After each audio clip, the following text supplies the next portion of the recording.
The starship Odyssey drifted through the interstellar void, a sliver of human ingenuity against the backdrop of cosmic indifference.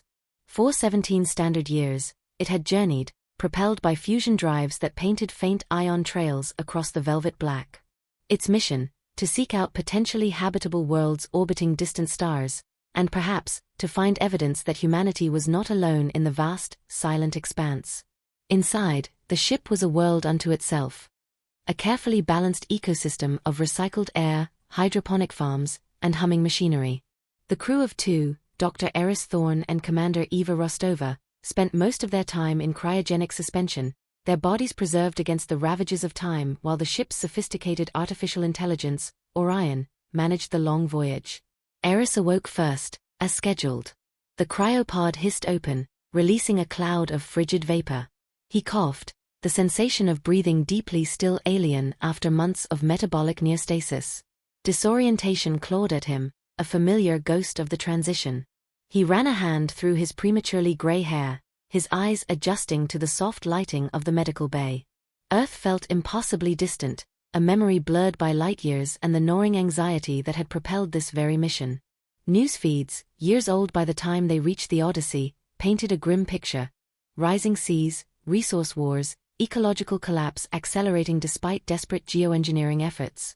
The Odyssey wasn't just exploration, it was a lifeboat scouting for shores unseen. "Welcome back to the conscious world, Dr. Thorne," Orion's calm, synthesized voice echoed from the cabin speakers. "Vital signs are nominal. Commander Rostova's revival sequence will initiate in 10 minutes. Status, Orion?" Aris asked, swinging his legs over the side of the pod, his muscles protesting sluggishly. "All systems operating within parameters. We are currently traversing the Oort cloud of the Gliese 667 system. Long-range sensors have detected no unexpected phenomena. Trajectory remains stable." Aris nodded, pulling on his standard shipsuit. Routine. 17 years of meticulously planned routine. He walked towards the observation deck, the ship's internal gravity plating giving a reassuring sense of normalcy. The viewport dominated the room, a vast curve of reinforced transparasteel showcasing the raw majesty of space.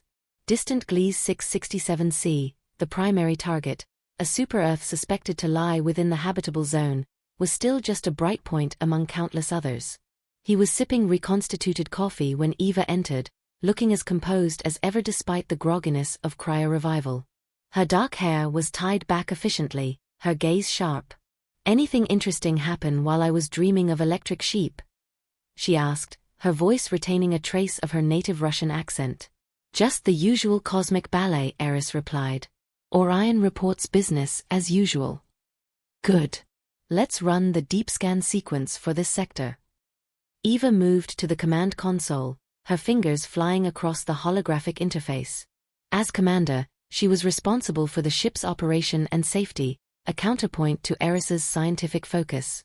They worked in comfortable silence for hours, initiating sensor sweeps, analyzing atmospheric data from the system's gas giants, cataloging asteroid compositions. It was meticulous, demanding work, but overshadowed by the hope of what Gliese 667c might hold. Then, an anomaly. "Commander, Dr. Thorne," Orions voice code trug sequitum. "I am detecting an object at coordinates 34.7 Mark 12.8. Non-gravitational trajectory. Composition analysis indicates processed metals, primarily titanium and carbon composites. It does not match any known asteroid or cometary body signature." Aris and Eva exchanged glances. "Processed metals? Out here?" "Magnify," Eva commanded. The main viewport shimmered, zooming in on a specific point in the starfield. At first, it was just a flicker, then a distinct shape resolved itself against the black. It was angular, clearly artificial, tumbling slowly end over end.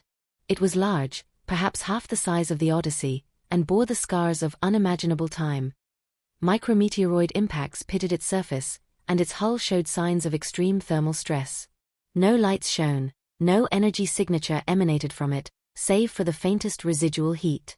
"Artificial," Aris breathed, his heart pounding. "Definitely artificial." "Origin?" Eva asked Orion, her voice tight. Unknown. Preliminary analysis suggests the design architecture bears no resemblance to human technology or any theoretical models based on Sol system debris. Estimated age. Difficult to ascertain precisely, but surface degradation suggests exposure to the interstellar medium for potentially millions of years. Millions of years. An alien derelict, adrift in the cold darkness. This was it. The moment humanity had dreamt of, speculated about, feared, and hoped for. First contact, albeit with a ghost. Can we determine its function? Aris leaned closer to the screen, mesmerized. Negative. The object is inert. No power readings, no emissions. It appears to be a derelict vessel, Orion reported. Eva chewed her lip, her commander's instincts overriding the scientist's excitement. Maintain distance. Full spectrum scans. Check for any residual radiation, weaponry signatures, biological hazards. The Odyssey circled the silent object cautiously, bathing it in waves of energy. Orion's processors worked furiously, analyzing the reflected data. The results remained the same: inert, ancient, alien. It's dead, Eva, Aris said, unable to contain his eagerness. Whatever it was, whoever built it, they're long gone. But the technology, the knowledge it might contain. Protocol dictates caution, Aris, Eva countered firmly. We don't know what we're dealing with.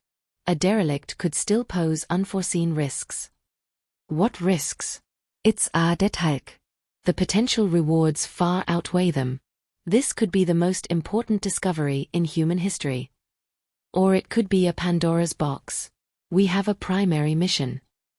Our primary mission is the search for extraterrestrial intelligence. This is it. They argued, the tension stretching between them, mirroring the vast emptiness outside. Finally, Orion interjected.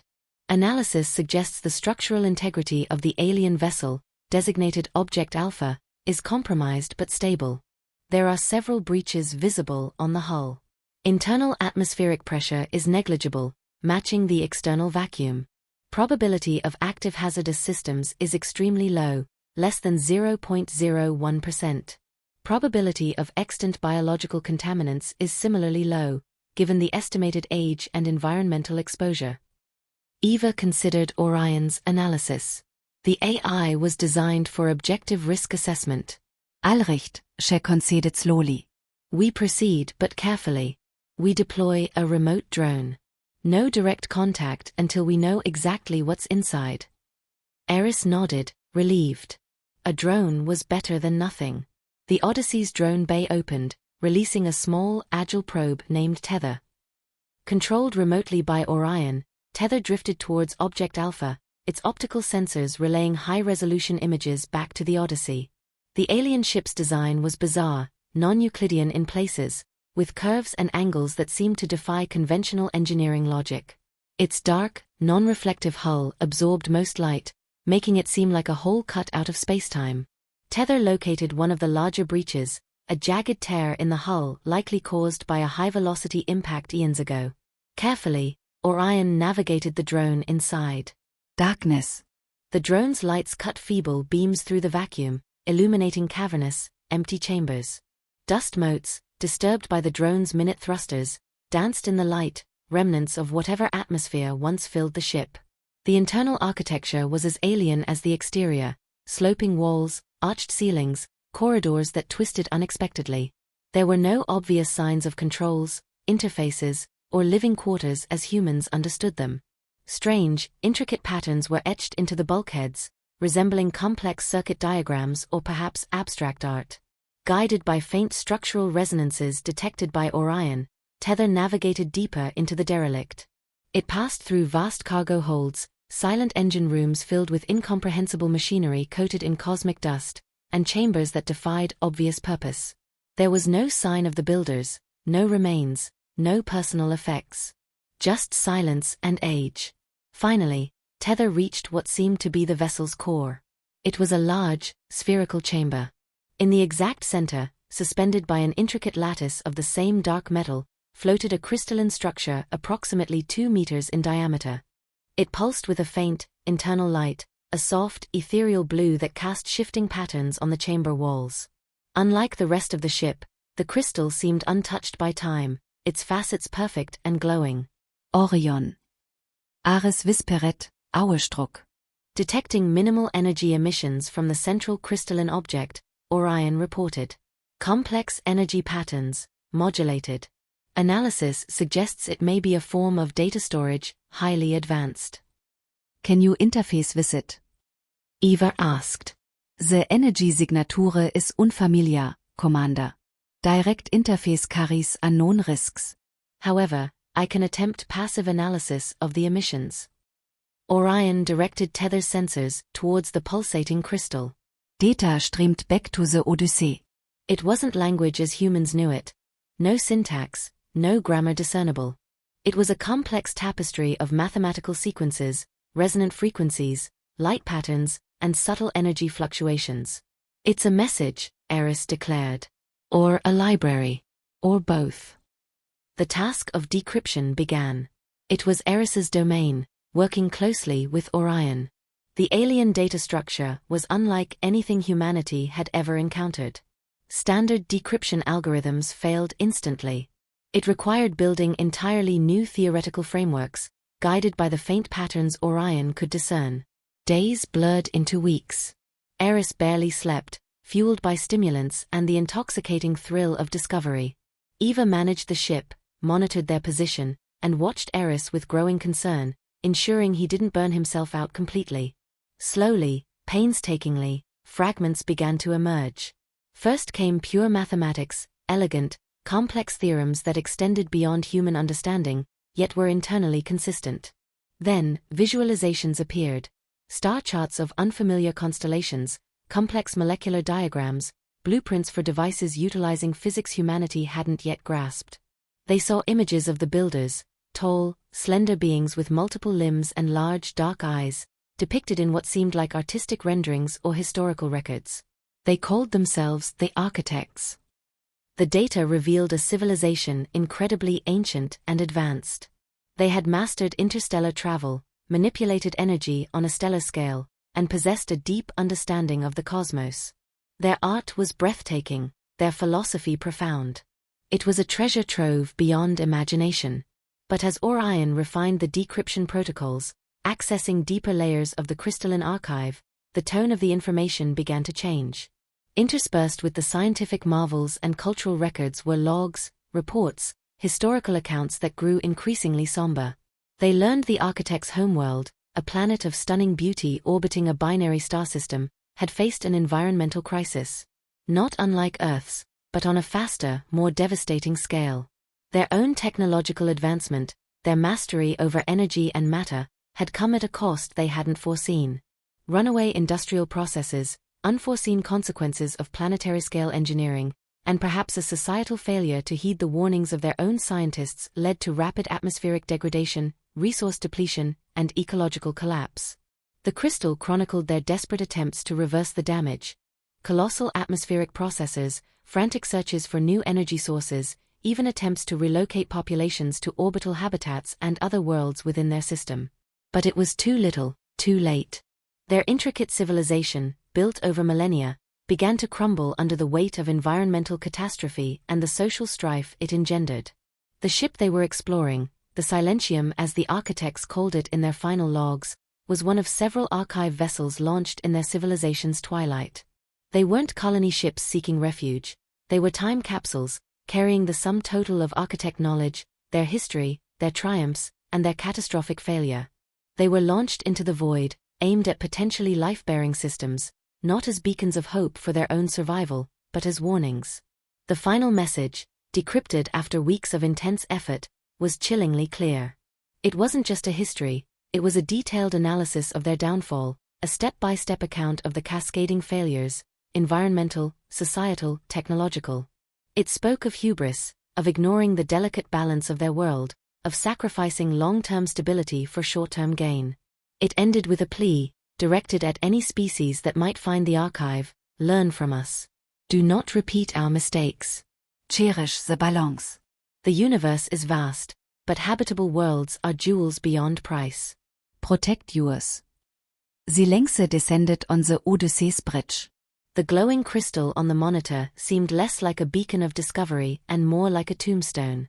Aris stared, his face pale, his eyes haunted. He saw Earth reflected in the architect's fate, the rising tides, the poisoned air, the political squabbling while the planet burned. The architects had been vastly more advanced, yet they had succumbed. What chance did humanity have? We have to send this back, he said, his voice raspy. All of it. Now. Eva looked from the screen to Aris, her expression troubled. Aris, we need to analyze this fully. Verify everything.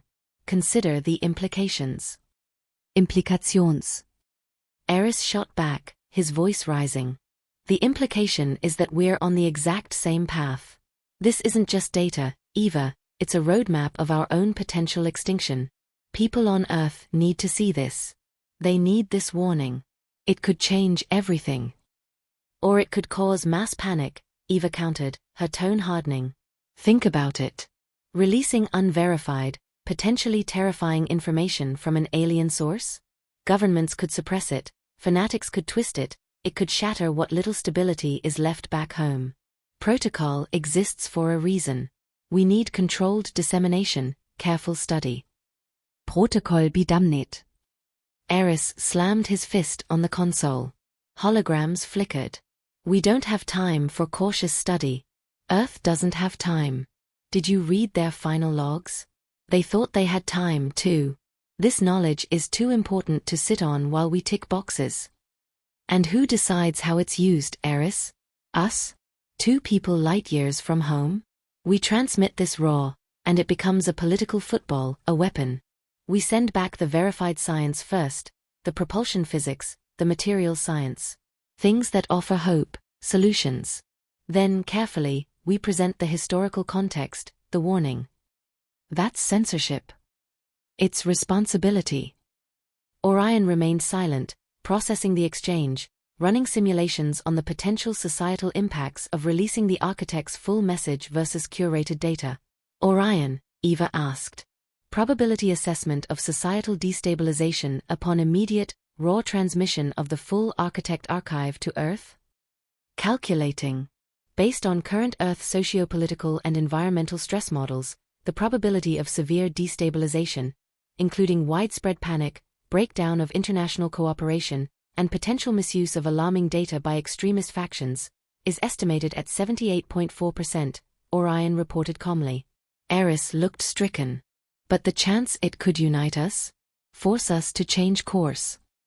Probability of immediate, positive global paradigm shift resulting in unified, effective action is estimated at 12.1%, Orion replied. Probability of curated, staged data release leading to gradual integration of beneficial technologies and a measured understanding of the warning, potentially fostering long-term positive change, 45.5%. The numbers hung in the air, cold and impartial. Eva looked at Aris, her expression softening slightly. I understand why you feel this way, Aris. I feel it too. It's terrifying. But we can't let fear or desperation dictate our actions. We have a duty to be rational. Aris sank into his chair, running his hands over his face. He felt the weight of the architect's failure, the burden of their final message. He saw the faces of people back on Earth, oblivious, struggling, hoping. Sending the message felt like screaming a fire alarm in a burning building. Not sending it felt like watching it burn. So, what do we do? He asked quietly. We follow the path with the highest probability of a positive outcome, however slow, Eva said gently but firmly. We transmit the scientific data Orion has verified, the advanced material science, the energy principles. Things that could directly help Earth without causing immediate panic. We compile a report on the architects, focusing on their history and achievements, framing the collapse as a cautionary tale, emphasizing the learn from us aspect. And the Silentium.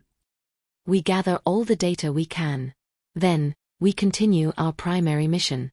Gliese 667c is still out there.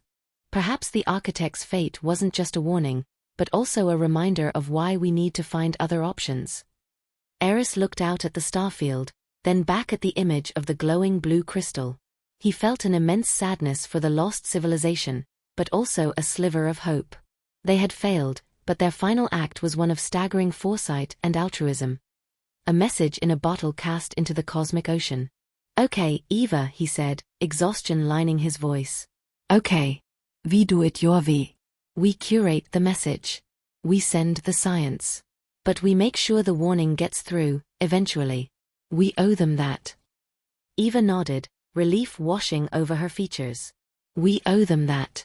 And we owe Earth our best judgment." They worked together, Aris's scientific passion now tempered by Eva's pragmatism and Orion's logic. They meticulously catalogued the architect's science, preparing data packets for subspace transmission back to Earth, a slow journey that would still take years. They carefully composed their report, framing the architect's story not just as a tragedy, but as a profound lesson. As the Odyssey prepared to leave the Oort cloud and resume its journey towards Gliese 667c, Aris took one last look at the image of the Silentium receding in the distance. It tumbled silently, a ghost ship carrying the weight of a dead world. The Odyssey was no longer just a ship seeking new homes. It was now also a courier, carrying an echo from a civilization that had touched the stars and then fallen back to dust. The silence of space seemed different now, filled not just with emptiness, but with the faint, lingering resonance of the architect's warning, a solemn reminder of the fragility of life and the profound responsibility that came with intelligence. Their own mission felt heavier, imbued with a new, somber purpose. They carried the architect's legacy now, hoping humanity would listen where they themselves had failed. The journey continued, into the vast, waiting silence, carrying echoes of the past towards an uncertain future. The encounter with the Silentium marked a profound shift in the Odyssey's long voyage. The silence of space no longer felt merely empty, it felt watchful, pregnant with the echoes of civilizations risen and fallen. The architect's story became a silent, constant companion, an invisible weight pressing down on Aris and Eva. Years dissolved into the rhythm of interstellar travel. Wake cycles were interspersed with long stretches in the chill embrace of cryosleep. During their conscious periods, Aris and Eva worked with a renewed, almost somber intensity. Aris, collaborating ceaselessly with Orion, delved deeper into the crystalline archive data they had copied from the Silentium. He sought not just scientific marvels but context, nuance. Anything that might illuminate the specific tipping points, the societal blind spots that led to the architect's demise.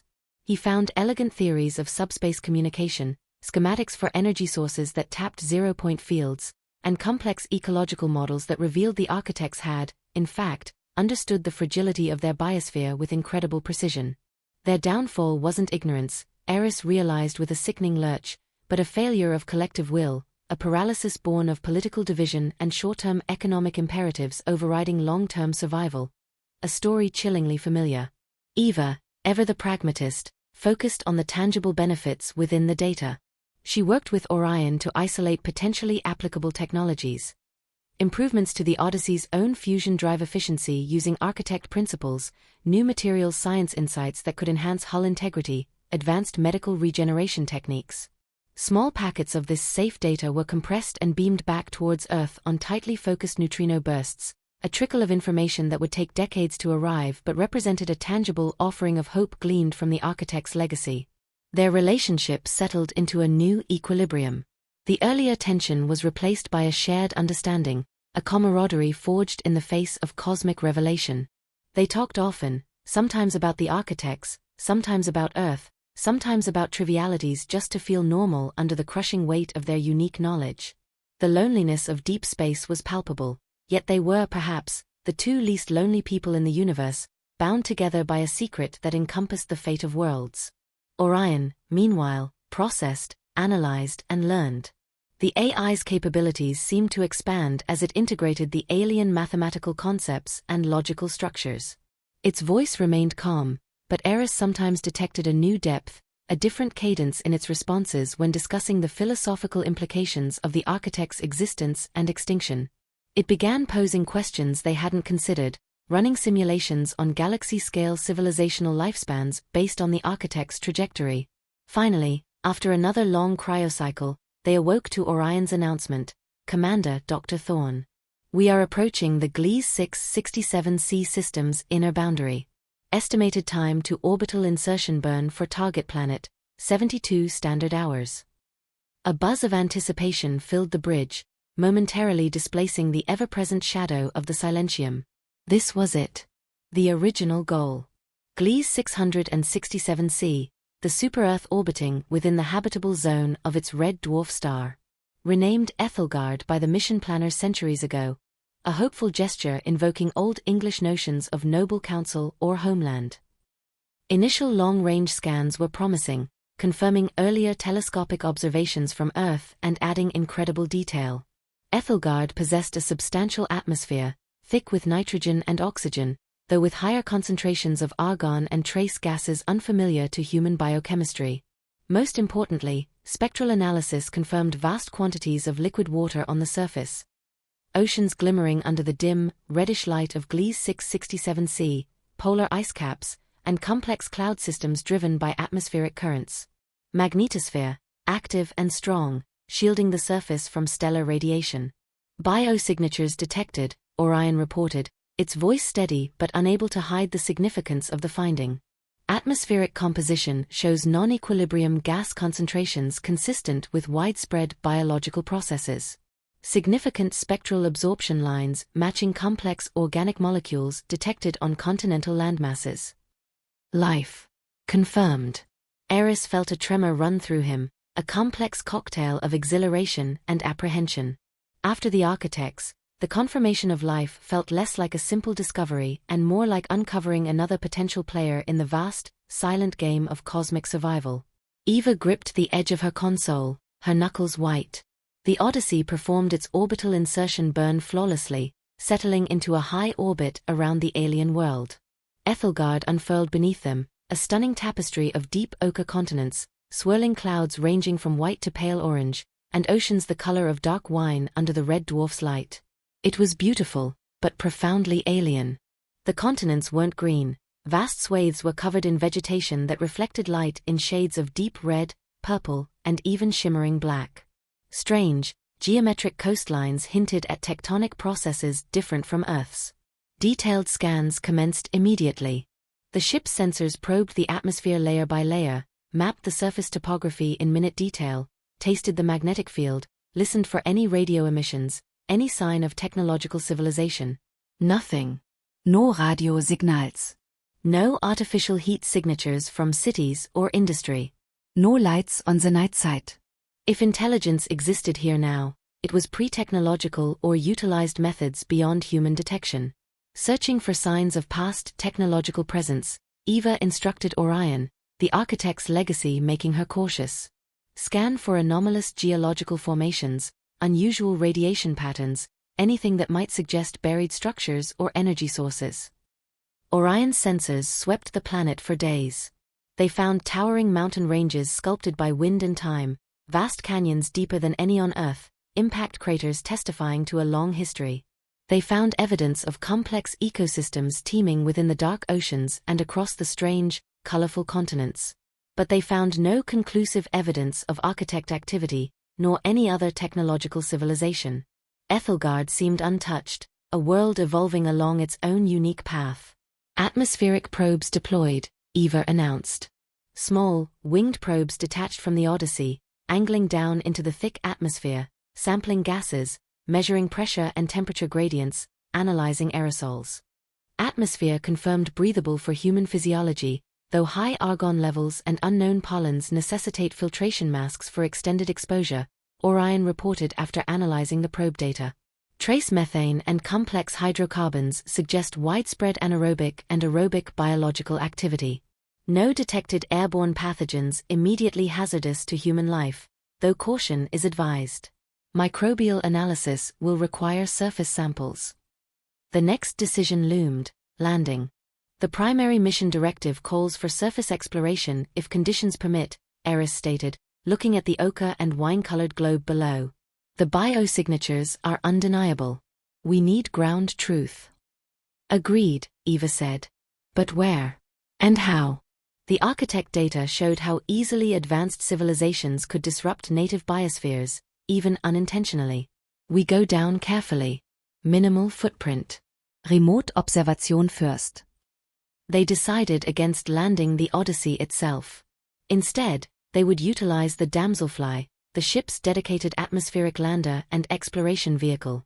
The initial landing zone was chosen meticulously, a large, stable plateau bordering one of the vast, deep red forests and a wide, slow-moving river, far from any unusual geological features. Orion deployed a series of advanced reconnaissance drones first.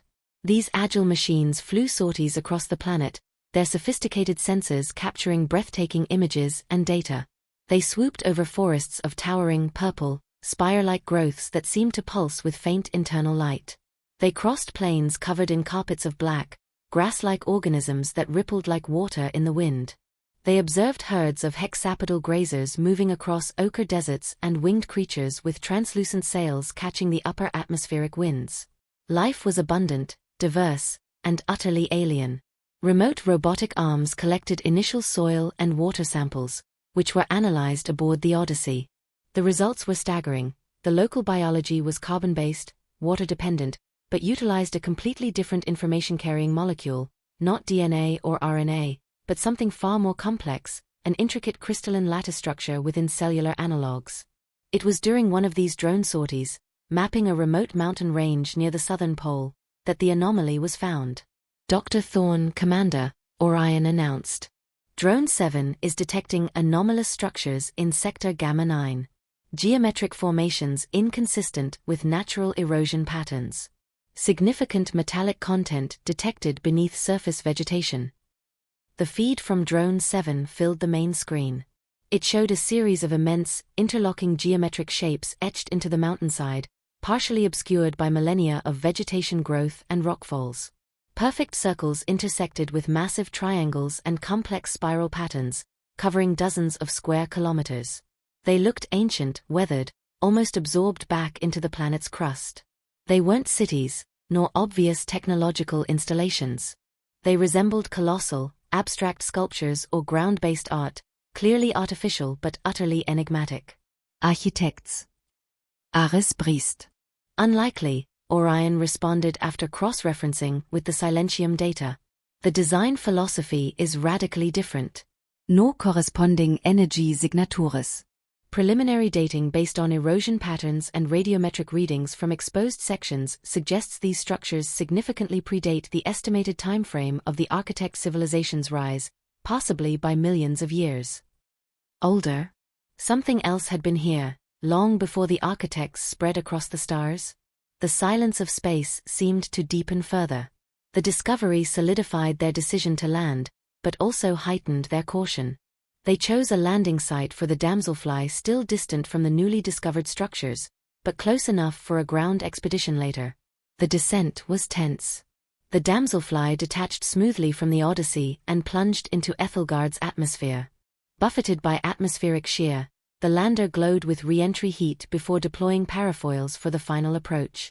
Aris and Eva, strapped into the cockpit seats, watched the alien landscape rush up to meet them.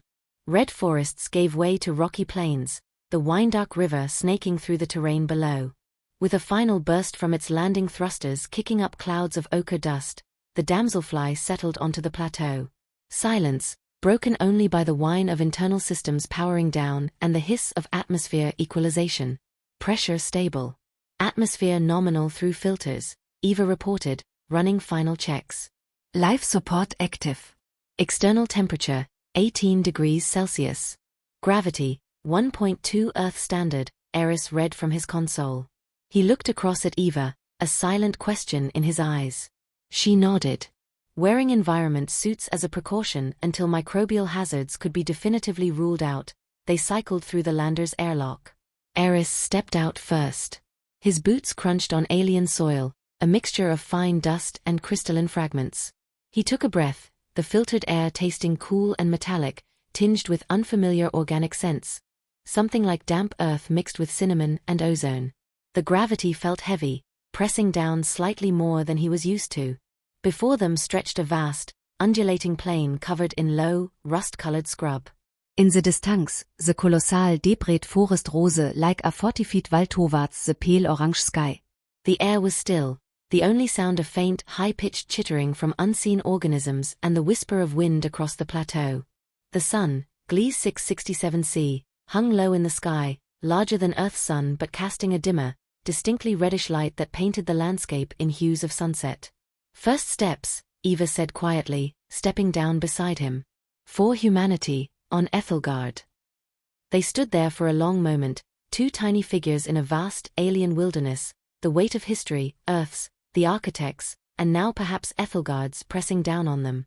They established a small, automated base camp around the damselfly, deploying sensors, atmospheric processors, and sample analysis labs. Days were spent collecting geological and biological samples nearby, documenting the local flora, bizarre, silicon-laced plants with pulsing circulatory systems, and cautiously observing the fauna. Small, six-legged insectoids skittered among the rocks, while larger, furred creatures with bioluminescent patches moved through the scrub at twilight. Everything was fascinating, and completely, fundamentally alien. The complexity of the non-DNA-based ecosystem was breathtaking. After 2 weeks of baseline study confirming no immediate biological threats within their perimeter, they prepared for the journey towards the mysterious structures in the mountains. They loaded the Beetle, a rugged, six-wheeled exploration vehicle stored within the damselfly, with supplies, research equipment, and long-range communication gear linked to Orion aboard the Odyssey. The journey took 3 days across rugged, trackless terrain. They navigated through valleys filled with crystalline trees that hummed with resonant energy, forded shallow rivers teeming with iridescent, multi-limbed aquatic life, and climbed rocky slopes offering panoramic views of the alien world. The reddish light, the strange vegetation, the heavier gravity, the unfamiliar constellations in the night sky, it was a constant reminder of how far from home they were.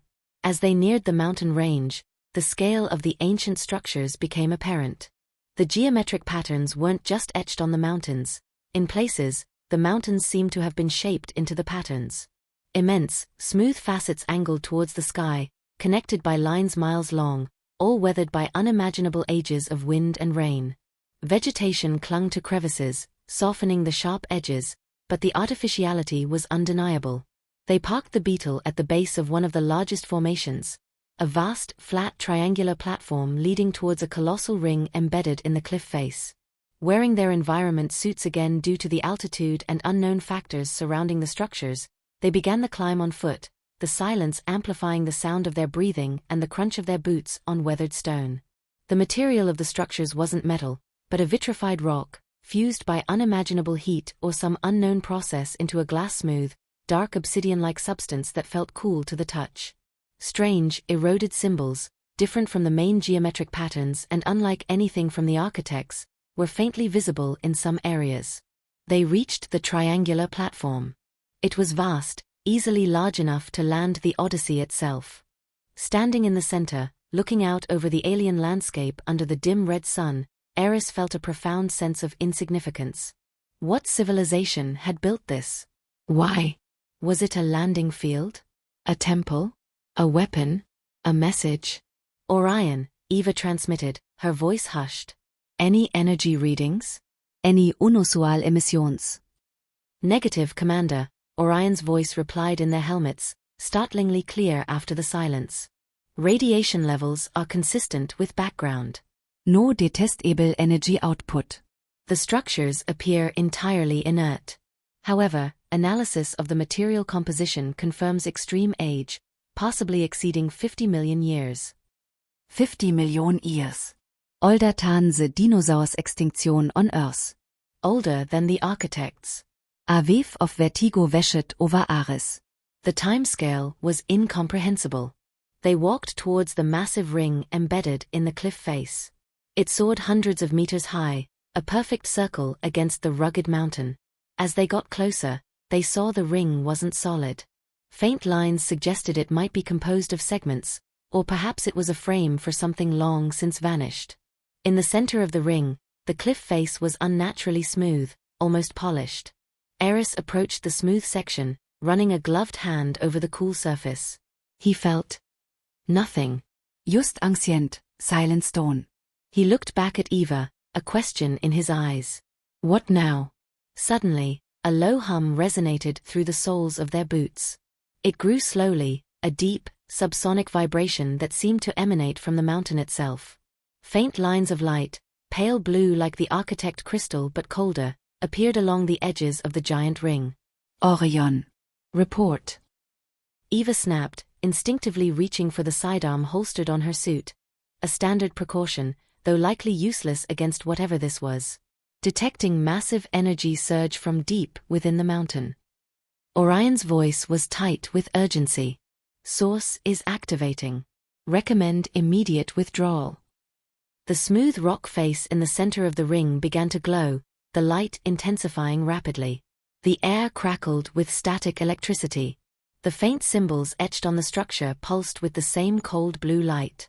Aris and Eva stumbled back, shielding their eyes as the light became blinding. The hum intensified into a ground-checking roar. They weren't just structures, they were machines. Ancient, dormant machines waking up. What had they triggered? And who, or what, had built them? The silence of Aethelgard was broken, and the mystery of the universe felt deeper, older, and infinitely more complex than they had ever imagined. Their mission had just taken another unforeseen, terrifying turn. The echoes they were hearing were not just from the architects anymore. The ground beneath Aris and Eva bucked violently as the hum escalated into a physical force, resonating deep within their chests despite the insulation of their suits. The pale blue light emanating from the colossal ring intensified, arcs of static discharge, thick as ropes, snapping between the ring and the surrounding peaks. Dust and small rocks rained down from the cliffs above. Move. Now. Eva yelled, grabbing Aris's arm and pulling him away from the mesmerizing, terrifying spectacle. The commander's instincts had fully taken over, overriding the scientist's awe. The smooth rock face within the ring was no longer rock. It had transformed into a swirling vortex of pure light, blindingly bright at the center, fading to deep indigo at the edges. Within this vortex, images began to coalesce. Not pictures in the human sense, but dynamic, three-dimensional geometric constructions that shifted and morphed with impossible speed. Complex lattices bloomed and collapsed. Star fields unlike any charted by humanity or the architects spun into view, highlighting unknown constellations and galactic structures. Waves of energy, depicted in colors outside the normal human visual spectrum but translated by their suit sensors, flowed and interacted according to unfathomable physical laws. Orion. Are you getting this?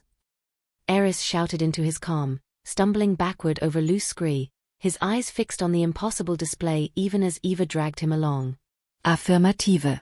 Recording all sensor data. Orion's synthesized voice was strained, battling interference from the immense energy field.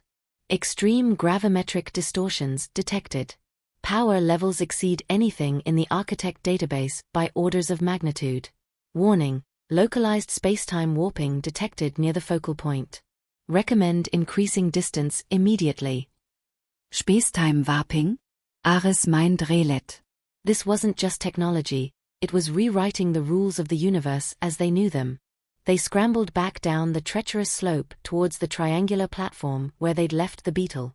The very air seemed to vibrate, and the reddish light of Gliese 667c was distorted, shimmering as if viewed through heated air, a direct effect of the gravimetric shear Orion was detecting. Small electrical charges sparked off the metal trim of their suits. Looking back, Aris saw the projection shift. For a fleeting moment, the abstract geometry resolved into something almost recognizable. A vast, web-like structure connecting multiple points of light across a galactic map, then a brief, fractal image of entities utterly alien, possessing forms that defied biology as he understood it. Were these the builders? Or something else entirely? The image dissolved back into swirling patterns before he could be sure. Aris, focus. Eva barked, pulling him towards the relative safety of the exploration vehicle. They tumbled into the beetle, slamming the hatch shut just as a larger tremor shook the mountainside, sending boulders crashing down nearby. Inside the shielded vehicle, the roar dimmed slightly, but the vibrations continued, rattling the chassis. Get us out of here. Eva commanded, throwing herself into the driver's seat. She powered up the vehicle, its systems flickering momentarily as they fought the external energy fields. Maximum power to electromagnetic shielding. Aris yelled, activating the countermeasures from the co-pilot console. Warning indicators flashed across the dashboard. Eva wrestled with the controls, the beetle lurching and sliding on the vibrating ground as she steered it away from the activated structure, back down the path they had ascended. Through the reinforced viewport, the glowing ring dominated the landscape behind them, a terrifying beacon of unknown power. The projection within the ring continued its silent, overwhelming display. It felt less like a communication and more like a raw data dump, an outpouring of knowledge or history on a scale they couldn't begin to comprehend. Was it meant for them? Was it an automated process triggered by their proximity, a celestial lighthouse activated by passing ships? Or was it something else, a side effect of a process they couldn't fathom? Orion, maintain sensor lock, Eva ordered, her voice tight as she navigated the treacherous descent. Analyse the Projektion Patterns. Any recognizable constants? Mathematical ratios? Anything. Analyzing. Data complexity is extreme, Orion responded. Detecting repeating fractal patterns and recursive algorithms, but the underlying logic is inconsistent with known mathematical frameworks. Cross-referencing stellar cartography elements against known galactic maps. Negative correlation. These star patterns do not match observable local space or architect records. They may represent a vastly different epoch or location, or something non-spatial. Keep trying, Aris urged. There has to be a key.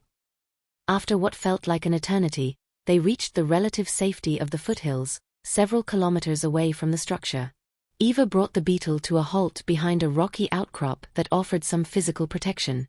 The ground vibrations were less intense here, though still perceptible.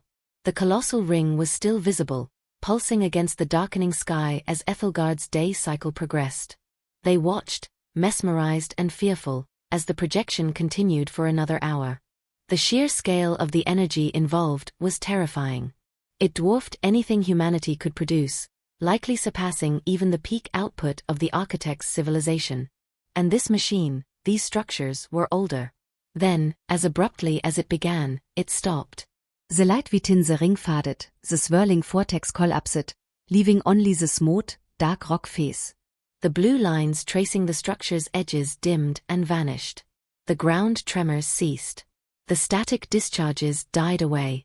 Silence reclaimed the mountains, deeper and more profound than before. The only evidence that anything had happened was the disturbed rockfall, the lingering ozone tang in the air picked up by the beetle's external sensors, and the gigabytes of incomprehensible data stored in Orion's memory bank. Status, Orion. Eva asked, breaking the tense silence inside the beetle's cabin. Energy readings returning to baseline dormant levels, Orion reported. Residual tachyonic and exotic particle signatures detected in the immediate vicinity of the structure, decaying rapidly. Gravimetric distortions normalizing. No immediate threats detected from the structure itself at this time. Aris let out a breath he hadn't realized he was holding. What was that? Unknown, Eva said grimly. But it confirms Aethelgard is more complex than we anticipated. More complex. Aris laukhet, a humorless, shaky sound. Eva, that thing seemed to be manipulating spacetime. The energy levels, the data complexity. This wasn't just an alien ruin. This is something on a completely different level from the architects. They decided against returning to the damselfly immediately. Eva wanted to maintain observation, deploying long-range sensors from the beetle to monitor the structure for any further activity. Aris agreed, eager to begin preliminary analysis of the captured data with Orion's help. They spent the next rotation cycle camped in the foothills, taking turns sleeping while the other monitored the silent mountain. The structure remained inert, a colossal enigma brooding under the alien sky. Aris and Orion worked tirelessly on the recorded data. The visual projections, when slowed down and analyzed frame by frame, revealed layers upon layers of information, nested within each other like cosmic matryoshka dolls. They identified what seemed to be atomic-level schematics of stable exotic matter, complex energy diagrams that violated known conservation laws, and star charts that, Orion hypothesized, might depict the universe billions of years before the Big Bang, or perhaps another universe entirely. It was tantalizing, maddening, and utterly beyond their grasp. There are mathematical relationships here, Aris muttered, pointing at a complex, rotating geometric form on the display. symmetries, progressions. But they don't resolve into anything predictive.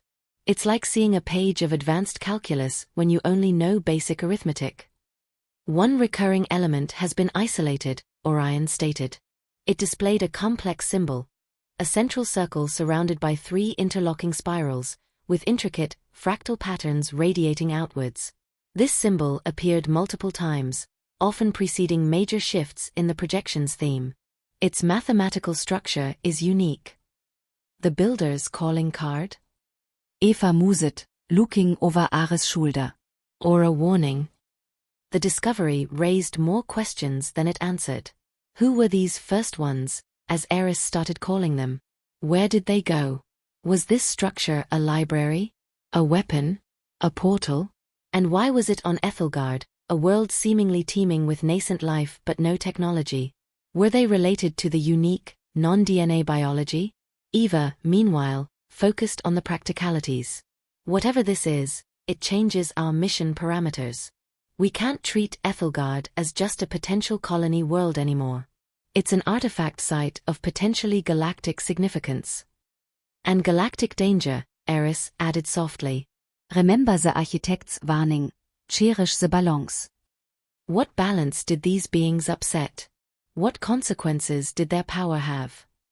They debated their next steps. Reporting this back to Earth was essential, but how? Transmitting the raw data was impossible. It was too vast, too complex, and potentially too dangerous if it fell into the wrong hands or was misinterpreted. A summary seemed inadequate to convey the sheer scale and mystery of what they'd found. And how would Earth react? First, the architect warning, a mirror to their own potential failure, and now evidence of a civilization vastly older and more powerful? It could shatter humanity's cosmological understanding, perhaps its collective sanity. We stick to the plan for now, Eva decided firmly. We continue baseline ecological and geological surveys, as per the original mission. We avoid the structure site until we understand more. We continue analyzing the data we have. We send back curated reports, emphasizing the discovery of ancient artificial structures of unknown origin, advising extreme caution, and requesting further instructions or expert analysis from Earth, acknowledging it will take decades for a reply. It felt inadequate, but it was the only rational path. They couldn't abandon their primary mission entirely, nor could they recklessly plunge into the mystery of the first ones. As they prepared to pack up the beetle for the return journey to the damselfly, Aris conducted a final sweep of the immediate area with detailed sensors. He was looking for environmental changes, residual energy, anything the activation might have left behind. Mostly, there was nothing. Except, Eva, look at this, he called, pointing to a reading on his handheld scanner. Near a cluster of jagged rocks where they had first stopped the beetle, the scanner indicated a small, localized anomaly, not energy, but material composition. Intrigued, they approached cautiously. Half buried in the ochre dust, almost hidden beneath a rock, was a small object.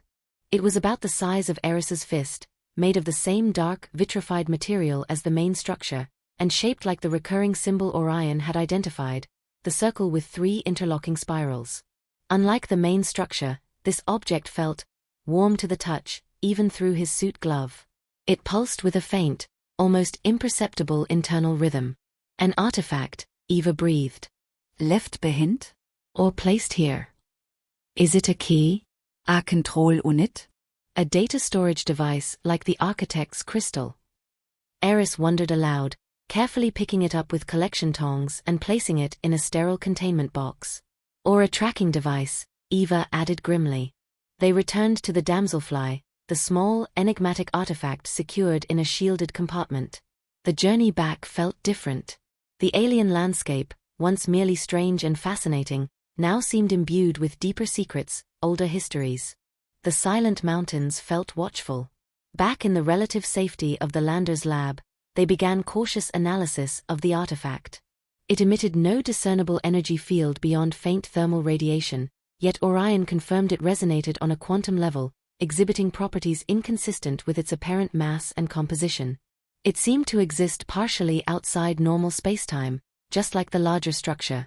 Trying to scan its interior proved impossible. Sensors simply couldn't penetrate it. They were no closer to understanding the first ones, but they now held a piece of their unfathomable technology. Aethelgard had transformed from a potential haven into arguably the most significant archaeological site ever discovered, holding secrets and perhaps warnings that dwarfed even those of the architects. Staring at the image of the artifact on the monitor, the circle and spirals seeming to mock him with their silent mystery, Aris felt a profound sense of being adrift.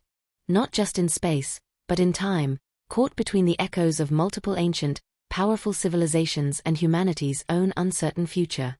The Odyssey, orbiting silently above, felt less like an exploratory vessel and more like a fragile mayfly hovering over an abyss of cosmic history. The weight of their discoveries, their isolation, and the choices that lay ahead settled upon them, heavier than Aethelgard's gravity. The universe, it seemed, was far older, stranger, and more crowded with ghosts than anyone had ever dared to imagine. The return to the Odyssey, docked silently in high orbit, felt like retreating to a familiar shore after navigating treacherous, unknown waters. The damselfly slotted back into its bay, and Aris and Eva gratefully transitioned from the lander's cramped confines to the relative spaciousness of the mothership. Yet, the presence of the first one artifact, secured within multiple layers of containment in the ship's most shielded laboratory, seemed to alter the very atmosphere of the Odyssey. It was a silent, heavy presence, a physical reminder of the incomprehensible power they had brushed against. Weeks turned into months. Aris and Eva, aided by Orion's tireless processing power, threw themselves into analyzing the deluge of data from the activated structure and the perplexing artifact.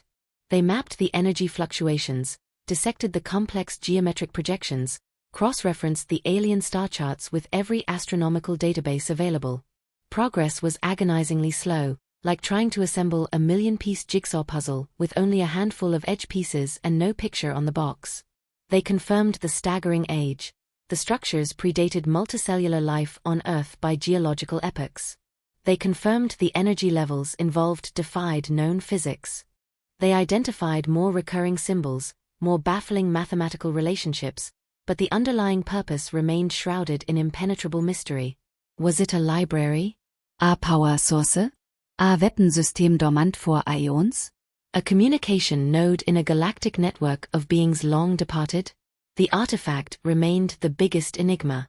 It was utterly inert to their scans, yet Orion detected subtle quantum fluctuations within it, a signature unlike anything, even architect technology. It seemed to passively observe, absorbing sensor pings without reflection. Aris, working late in the lab one cycle, swore he saw the interlocking spiral patterns on its surface shift almost imperceptibly when he looked away, though repeated scans showed no change. He dismissed it as fatigue, but the unsettling feeling lingered. It was Orion who finally provided a breakthrough, though not the kind they hoped for. The AI had been running complex simulations, attempting to model the physics implied by the structure's activation, cross-referencing it with the architect's historical data on large-scale energy manipulation and its potential consequences. Commander, Dr. Thorne, Orion's voice filled the bridge one quiet work cycle. There was a new quality to its tone, a gravity that went beyond mere analysis. I have completed simulations integrating observed data from the Aethelgard structure activation with extrapolated principles from the architect archives concerning high-energy spacetime events. And Eva prompted, turning from her console. The results are concerning, Orion stated. While the purpose of the first one structures remains unknown, the energy signatures and spacetime behavior are consistent with systems capable of operating on principles that could induce localized reality failure if improperly activated or destabilized. The architect records contain fragmented theoretical warnings about existential inertia thresholds, points beyond which manipulation of spacetime risks catastrophic, cascading vacuum decay. Aris felt a chill despite the controlled climate. Vacuum decay? You mean universe ending? On a localized, potentially stellar system scale, yes, Orion confirmed.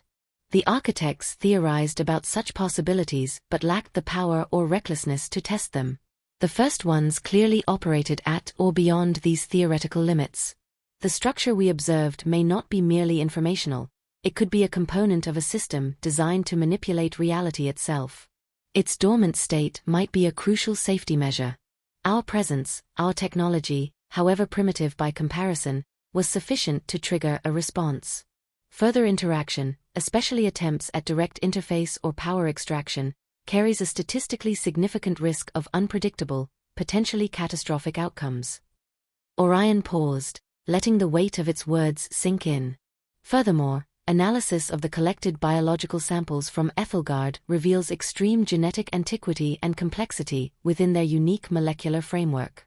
The biosphere shows evidence of multiple ancient extinction-level events and subsequent radiations, suggesting long-term, periodic exposure to extreme environmental stress possibly related to background energy fluctuations from the dormant structures. This world's life has adapted to survive in proximity to these potential hazards, but introducing Earth-based biology, or even altering the current ecological balance through terraforming, would be exceptionally dangerous and ethically dubious. The AI's pronouncement hung heavy in the air. It painted a picture not of a lost civilization's library, but of a slumbering giant, whose very presence had shaped the planet's evolution through terrifying periodic stress. The artifact in their lab wasn't just a curiosity, it was a potential trigger or component of something universe-alteringly powerful. Aris looked at Eva. The unspoken understanding passed between them. Their dream of finding a new Earth, a pristine haven for humanity, had dissolved. Aethelgard wasn't a cradle, it was potentially a containment zone for forces beyond comprehension. The architects learned too late about consequences, Aris said quietly, voicing their shared thought. They overreached, confident in their knowledge, and it destroyed them. "We are infants compared to even the architects," Eva replied, her voice firm. "Compared to whatever built those structures. We're less than bacteria. We have no right to tamper with forces we can't even begin to understand. Especially not here." The debate wasn't long. The desire for knowledge warred with the primal instinct for survival and the heavy sense of responsibility. They held information that could reshape humanity's understanding of the cosmos, but also evidence of power so vast it bordered on the divine and the potentially demonic. Recklessness now wouldn't just endanger them, it could alert something ancient and unstoppable, or trigger a disaster echoing across light years. "We leave," Eva stated, making the command decision. "Aethelgard is off-limits. Our report to Earth will designate this system a Class Omega hazard zone. Extreme danger, unknown origin, recommendation of absolute non-interference until such time as humanity possesses technology orders of magnitude beyond our own, and perhaps not even then." "We include everything," Aris insisted. "The structure data, Orion's analysis, the biological findings suggesting the planet itself is hazardous, the architect warning as context. They need to understand the scale, the age, the potential danger." "Agreed," Eva nodded. "We owe them the full truth, however terrifying. And we owe it to whatever sleeps here to leave it undisturbed." The next few weeks were spent in meticulous preparation for departure. All deployed equipment was remotely retrieved or, where retrieval was impossible, scuttled and vaporized to leave no trace. They compiled their final report, a massive data package containing everything they had learned since entering the Gliese 667 system, the confirmation of Aethelgard's basic habitability, the discovery and analysis of the Silentium and the architect's full story, and the subsequent finding of the far older First One structures, the activation event, Orion's dire warnings, and the analysis of the unique biosphere. It was a message of incredible discovery intertwined with stark, existential caution. They added the artifact's sensor logs and the mystery surrounding it, carefully noting its complete inertness to their probes but potential connection to the larger structures. Then, aiming their subspace antenna back towards the distant solar system, they initiated the transmission, knowing the light-speed delay meant decades, perhaps centuries, before anyone received it, let alone understood or acted upon it. It felt like casting another message in a bottle, this one far heavier than the architect's. The artifact itself was sealed within layer upon layer of shielding in the Odyssey's Zero Lab, a place designed for maximum containment, surrounded by sensors to detect the slightest change. It remained silent, unchanging, a dark heart of mystery within their ship. Finally, the departure command was given. The Odyssey's fusion engines ignited, a whisper compared to the forces slumbering on the planet below, but enough to break orbit. Aris and Eva stood on the bridge, watching Aethelgard recede on the main viewer. The ochre continents, the wine-dark oceans, the swirling orange clouds, the faint scars of the First One's structures on the mountains, It shrank from a world to a crescent, then to a bright point of light against the velvet curtain of space, indistinguishable from any other star. Silence settled on the bridge, thicker than usual. They had found life. They had found intelligence, twice over. They had found wonders beyond imagining and dangers that chilled the soul.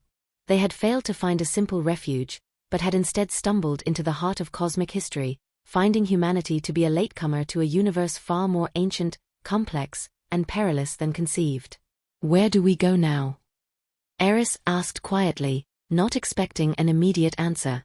Their original mission profile listed secondary targets, other potentially habitable worlds further afield. But the context had changed utterly. "We carry the message," Eva replied, her gaze fixed on the receding point of light that was Aethelgard. "We ensure this knowledge, these warnings, get back. We continue searching, perhaps, but differently, more cautiously, with more humility." The Odyssey turned, orienting itself towards its next program trajectory, but its mission felt irrevocably altered. It was no longer just a scout ship seeking new frontiers. It was a vessel carrying the ghosts of two civilizations, a warning from the recent past, and a deeper, more profound mystery from the dawn of time. They were guardians of a dangerous, extraordinary truth. Aris looked out at the endless starfield, no longer seeing just empty space and distant lights, but a vast ocean of time, filled with the silent echoes of countless forgotten stories, waiting in the deep. Humanity's journey among the stars, he realized, was only just beginning, and the universe was far grander, and potentially far more terrifying, than their dreams had ever allowed. The weight of that knowledge, carried in the silence of their ship, was immense. The journey continued, into the profound, ancient quiet, forever changed by the echoes they carried.